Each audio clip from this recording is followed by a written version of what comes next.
You ask Tiger to calculate. This deals with finding the midpoint between 2 points. The midpoint between the 2 points is -8, -59. Let's solve it step by step.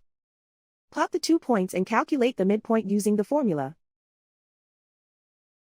The coordinates of point 1 are x1 equals -5, y1 equals -76. The coordinates of point 2 are x2 equals -11, y2 equals -42. PM represents the midpoint of the 2 points.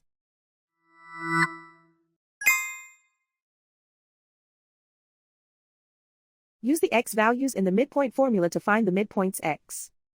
x1 equals -5. x2 equals -11. Simplify the arithmetic.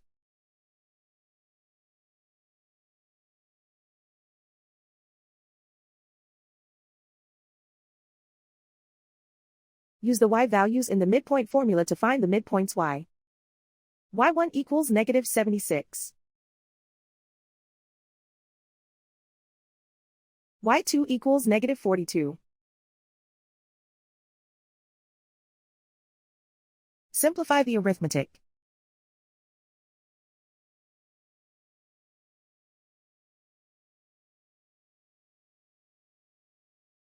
And so, the midpoint is -8, -59.